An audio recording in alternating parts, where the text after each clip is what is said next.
Hi everybody, this is Jim West with Carolina Varsity, and I want to talk a little bit about the 1A, 2A Western Highlands Conference for 2017.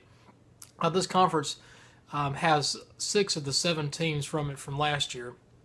Hendersonville has moved to the 2A Mountain 6 Conference.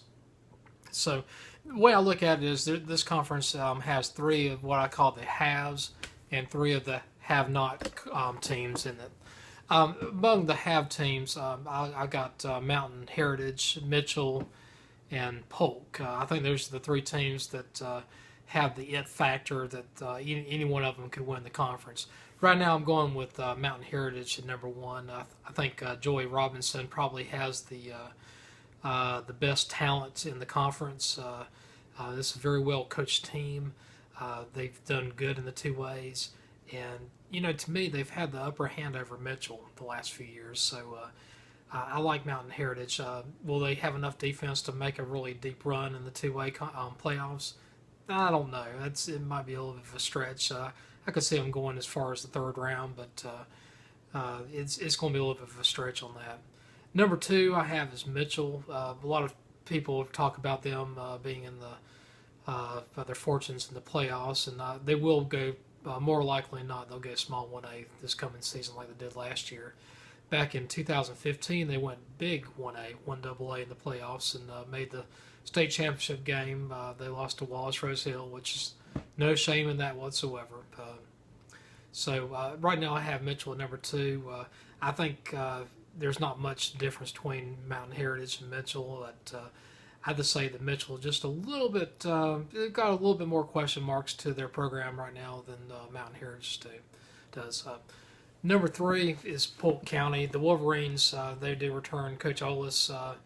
He comes back. He's a boomerang. He left the program. Now he's back. And very good coach. And kind of curious about what's going to happen there. I think the numbers game is what's going to catch up with Polk.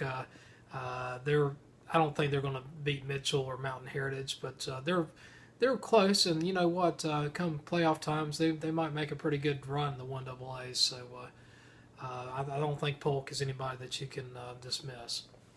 Now, among the have-nots, number 4, I got to go with Madison. Madison, the Patriots probably are the most not athletic, but the most physical team in the conference. After you play them, the next day you have bruises all down your body, blue and black. When they hit you hard. And not saying that's bad at all. That's football. I do like them in 4th. I think they're a little bit better than the 5th and 6th team. Avery, I have as 5th. Not that long ago, about 3 or 4 years ago, Avery was known for having really good defense. That has gone out through the window. Last year, they averaged 43 points a game, allowed 43 points a game, and only scored, I think, like 15 points a game. And the good news for Avery, that was a young team, and a lot of their talent is back. Will they stick with the program? That I don't know. And then number 6 is Owen. Owen, as recent as 2014, went undefeated during the regular season. 2015, after losing Kenny Ford as their coach and also losing Gardner as their running back, they went from 10-0 in the regular season to 1-9.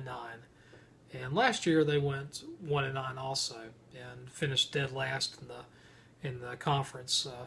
And I don't really care for the Warhorses, and this is just a personal dislike.